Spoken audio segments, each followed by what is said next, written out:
Hi, and welcome back to Ask a Pennsylvania Dutchman. My name is Chris LaRose. This here is Douglas Maidenford, our resident Pennsylvania Dutchman. What you thinking, Doug?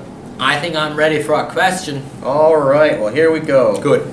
Well, we'll start with a question from David Miller of Bangor, Pennsylvania. David wants to know, what is the difference between the Belsnickel and Krampus? Well, that's a great question, and we actually get to talk about two things here.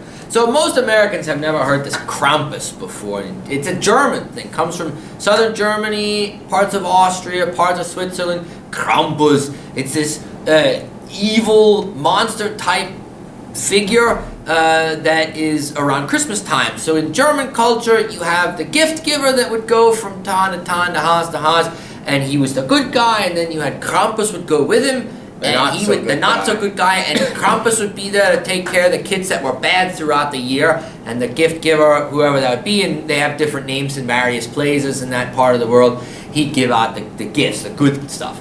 So Krampus, this evil guy, is depicted kind of like a monster-looking thing with horns out of his head, and he's scary. There's a lot of, you can look it up online and see all different versions of what he looked like. But he was scary. It is scary.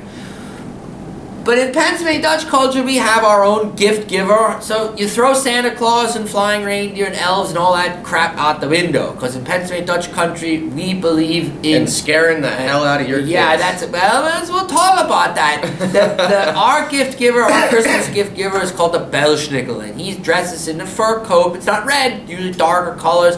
Has a beard, darker colored beard. His face sometimes is painted. Sometimes I've seen depictions of him with antlers and things like that. It depends on, there's a couple different versions out there.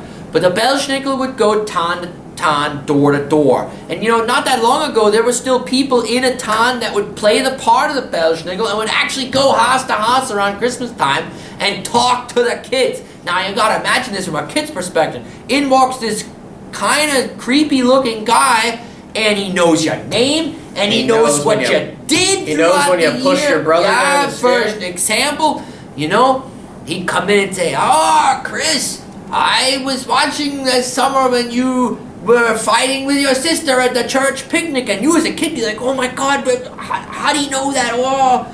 And in Pennsylvania Dutch culture, so the Belsnickel would come to your house, and he'd have a bag of goodies, and then he'd have a switch.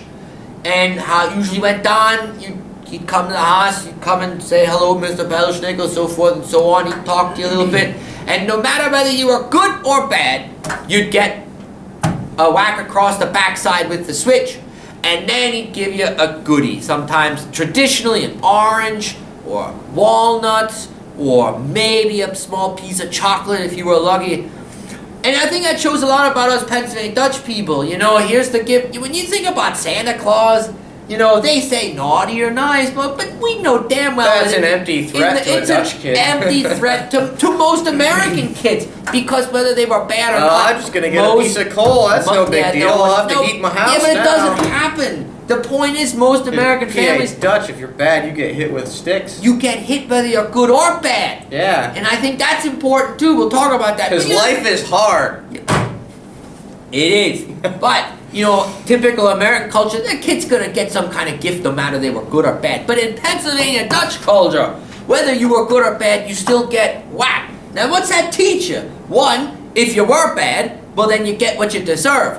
But it also teaches you, hey, I remember when the Belsnickel hit me. That's gonna make me think twice in the future about doing something wrong. Yeah, but if I'm gonna get hit anyway in the future, then why not do it wrong? No, you're never thinking that far ahead. Oh. You're just, but I want that orange.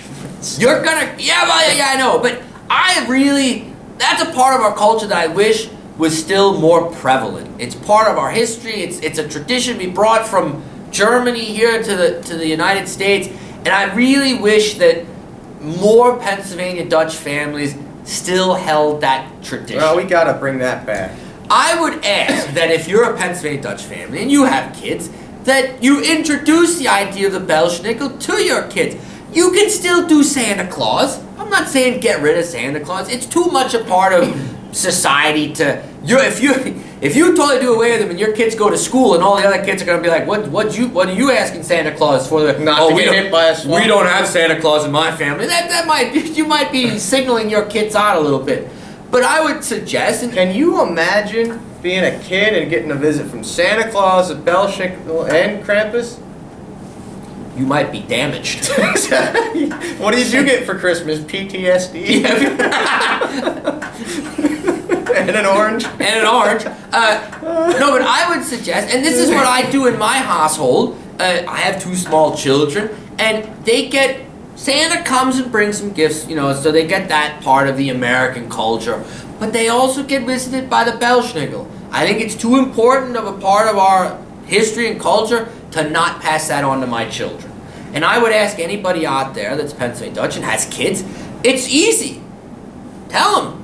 The Belsnickel's watching. That's what I got threatened with a lot when I was a kid. I think we need to bring some awareness back, because you always see the Santa Clauses dressed up in front of Walmart. Why don't we have a Belsnickel in front of Walmart? And you raise a good point. I mean, somebody needs to do it. I think, Imagine the attention you'd get. Bringing back the awareness of the Belsnickel. This is what your grandparents and your great-grandparents, what they believed in at Christmas time. Isn't it wonderful to resurrect old traditions like that? I think we should do it. I think so. I do it. I'm asking all of you out there in YouTube land, bring the Belsnickel back. Bring the Belsnickel back. Yeah. Take a picture. I mean, if you see a Belsnickel, we want to see your I want to see Belsnickel. Belsnickel pictures, or send us an email about how you brought the Belsnickel back to your family, or what impact it made on your kids. I think it's great. I really think we should do it. Well, I do it already. I think you guys that should be need to one do of it our too. running platforms for when we... But when we run for president in 2020, we're going to bring the Belsnickel back. Yeah. The Coca-Cola company's going to have a Belsnickel commercial at Christmas time. The polar bears can be drinking Coke with the Belsnickel. Oh, yeah, that'd be neat. I like that idea. And then that Krampus, where are we going to put... No, Krampus, we'll leave Krampus in Europe. Yeah. We'll always have the Belsnickel. Yeah, we'll just have the good part where you only get hit once. Yeah, and get an orange. And get an orange. Bring the Belsnickel back, baby. We need him. I think we need him now more than ever. Yeah. Make everybody learn how to, be good this year. Yeah, how about it?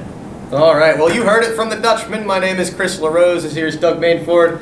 Until next time, mock's good. Yeah, and since Christmas is coming, I'll teach you Hartliche Christtag, which is Pennsylvania Dutch for Merry Christmas. Yeah. Yeah, and hey, the Belsnickel's watching. Yep, always. Always. All right, mock's good. Mock's good. If you have a question, why you have to email us at busterpa@yahoo.com.